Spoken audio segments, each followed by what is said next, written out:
आऊज़ुबिल्लाहिमिनश्शैतानिर्रजीम बिस्मिल्लाहिर्रहमानिर्रहीम। मेरे पाकिस्तान में अस्सलाम वालेकुम। मैं हूं आपका होस्ट एचएम खान।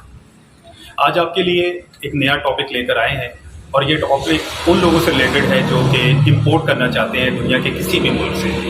बाज़ लोग चीज़ तलाश कर लेते हैं और वो मंगवाते हैं, लेकिन उनको बहुत सारे मसाइल का सामना करना पड़ जाता है जब पोर्ट के ऊपर चीज़ पहुंच जाती है और उनकी क्लियरेंस के अंदर उनको प्रॉब्लम आ रही होती है, जिसकी वजह से उनको डैमेजेस बहुत ज़्यादा पड़ जाते हैं। याद रखिएगा, इंपोर्ट करने से पहले 3 चीज़ों जो बुनियादी चीज़ें हैं उनके ऊपर आपने फोकस करना है और उनको इंपोर्ट करने से पहले आपने लाजमी क्लियर करना है। 3 कॉमन मिस्टेक्स इंपोर्ट में लोग करते हैं और जिसकी वजह से वो बाद में प्रॉब्लम में आ जाते हैं जब पोर्ट के ऊपर चीज़ उनकी पहुँच जाती है। आज हम उनके ऊपर डिस्कस करेंगे। वीडियो बहुत दिलचस्प है और ये ऐसी चीज़ है जो आपने ना पहले कभी सुनी है ना आपको पता है। जो नए लोग हैं अमूमन इसका शिकार होते हैं और हमने उनको मुकम्मल नॉलेज आज फराहम करना है इस वीडियो के तहत। हमारे चैनल को सब्सक्राइब करें, बेल आइकन पर क्लिक कर दें और हमारे साथ जुड़े रहें। आज हम जिक्र करेंगे इंपोर्ट के दौरान 3 कॉमन मिस्टेक्स जो हम लोग करते हैं।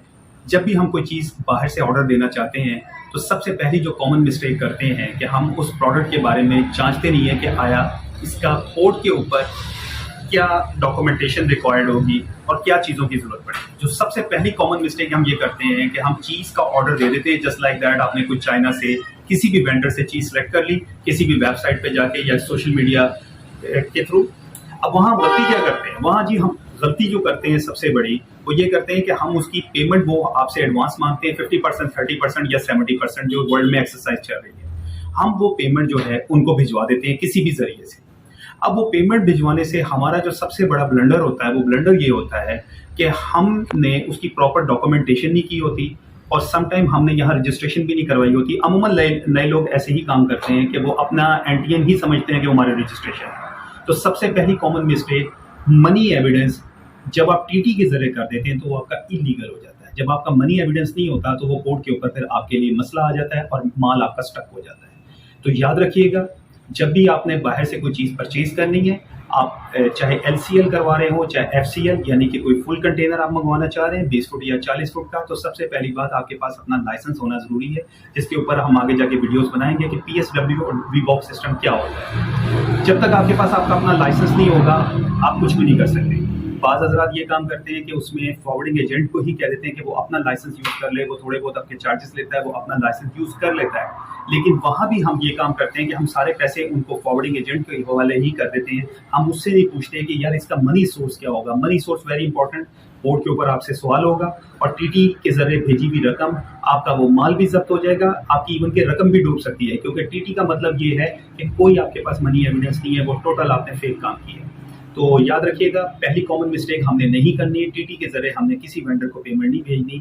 बेहतर तरीका ये है कि अगर आपका अपना लाइसेंस नहीं है तो सबसे पहले कोई फॉरवर्डिंग एजेंट हायर करें, उससे सारी मालूमात लें। उससे मालूमात लेने के बाद उसके थ्रू अगर आप शिपिंग और पेमेंट वगैरह के मैटर अगर सॉल्व आउट कर लें तो बेहतर है। लेकिन बेहतर सोर्स जो है वो LC है।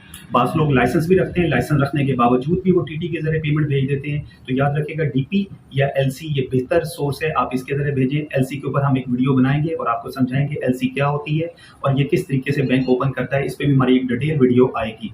मीनवाइल अगर आप काम करना चाहते हैं, इंपोर्ट करना चाहते हैं, लेकिन अभी तक आप परेशानी में है कि हम अभी तक नहीं कर पा रहे हैं, हमारा लाइसेंस भी आ गया, तो आप अपने बैंक से जाके मालूम कर सकते हैं LC खुलवाना चाहते हैं और उसके लिए हमें क्या क्या रिक्वायरमेंट होगी। तो बैंक आपको डॉक्यूमेंटेशन से लेके ईच एंड एवरीथिंग आपको गाइड कर देगा। तो पहली कॉमन मिस्टेक जो हमने नहीं करनी, टीटी के जरिए हमने रकम नहीं भेजनी। दूसरी कॉमन मिस्टेक हम करते हैं कि हम चलें टीटी भी हमने, LC भी हमने खुलवा ली, हमने वहाँ जनाब PL भी निकलवा लिया, लेकिन हमने अपने टैक्सेस और ड्यूटीज़ को फॉलो नहीं किया according to HS code.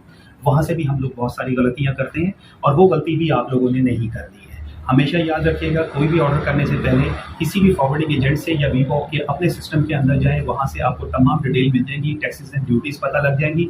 Taxes and duties को आपने फॉलो करते हुए ऑर्डर देना है, क्योंकि सम टाइम हमने ये भी देखा है कि आपकी पोर्ट के ऊपर चीज़ पहुँच जाती है और आप ये समझते हैं कि जी वो $4000 की थी तो इसके ऊपर तकरीबन $6000 क्यों टैक्स लग गया। जब तक आप प्रॉपर वर्किंग नहीं करेंगे आप नुकसान में रहेंगे। थर्ड और लास्ट पॉइंट हम डिस्कस करेंगे और ये बहुत इंपॉर्टेंट पॉइंट है, पहले 2 पॉइंटों से भी ज़्यादा अहमियत है इसकी। वो पॉइंट है कस्टम रूलिंग का। हम लोग एक अमूमन गलती करते हैं कि हम लोग अंडर इन्वाइसिंग करते हैं। मैंने बहुत सारे लोग देखे हैं जो नए लोग होते हैं, वो टैक्सेस से बचने के लिए अमूमन वेंडर से अंडर इन्वाइसिंग करवा लेते हैं।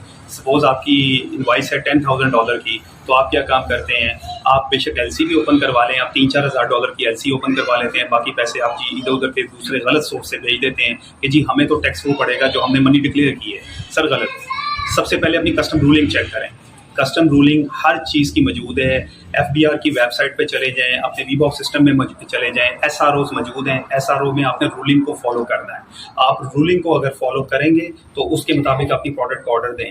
मैंने ये भी देखा है समटाइम कि कुछ इनवाइस 10,000 की है, लेकिन रूलिंग के मुताबिक वो 12 से 14 हज़ार की होती है। याद रखिएगा, जो आपकी रूलिंग है टैक्स आपको उसके मुताबिक पड़ेगा। एक तो आपने ये चीज़ बगौर देखनी है। दूसरा ये कि आपको मद्देनज़र ये चीज़ रखनी पड़ेगी। मैं कोई छोटी सी मिसाल दे देता हूँ कि जस्ट लाइक मशीनरी है, मशीनरी की रूलिंग जो नई मशीनरी $2.5 मौजूद है। अब मशीनरी का अगर वेट है 10,000 में आप उसको 2.5 से अगर मल्टीप्लाई कर दें तो आपको नज़र आ जाएगा कि वो ये आपको कितने की पड़ जाएगी। लेकिन अगर बंदे ने इनवाइस शो की हुई है जी $12,000 की, तो याद रखिएगा वो $12,000 की जो इनवाइस है वो कस्टम के सिस्टम के अंदर वो एक्सेप्ट नहीं करेगा। वो एक्सेप्ट करेगा $2.5 के मुताबिक उसके वेट से। मसलन उसका 10,000 kg वेट है, तो 10,000 को अगर हम $2.5 से मल्टीप्लाई करेंगे, जो कैलकुलेशन आएगी उसके मुताबिक जाके आपको टैक्स पड़ेगा। ये माइंड में रखिएगा। अक्सर लोग ये करते हैं जी हमारी इनवाइस तो बहुत कम पैसों की, मेरा टैक्स क्यों पड़ गया? टैक्स तो आपको पड़ेगा। तो ये आप छोटी सी मैं एग्जांपल बता रहा हूँ, ये 3 कॉमन मिस्टेक्स हमने नहीं करनी है। मैं ज़ाती तौर पे उन लोगों को मशवरा देना चाहता हूँ जो कि फ़र्स्ट टाइम इंपोर्ट कर रहे हैं। बेशक आपका लाइसेंस है और आप सारी चीज़ें खुद से भी कर सकते हैं, लेकिन बेहतर होता है कि पहली बार आप किसी फॉरवर्डिंग एजेंट को हायर करें, उसके थ्रू चीज़ें मंगवाएं, उससे डॉक्यूमेंटेशन आप पूरी लें। इससे आपकी लर्निंग हो, इन कॉमन मिस्टेक से भी आप बचेंगे। उम्मीद है वीडियो आपको पसंद आई होगी। हमारे साथ जुड़े रहें। नीचे कमेंट सेक्शन ओपन है, कमेंट सेक्शन पर जाएं। हमें ईमेल भी आप कर सकते हैं, डिस्क्रिप्शन में ईमेल भी मौजूद है। चैनल को सब्सक्राइब करें, बेल आइकन पे क्लिक कर दें ताकि आप हमारे साथ जुड़े रहें। अल्लाह हाफिज़। पाकिस्तान जिंदाबाद।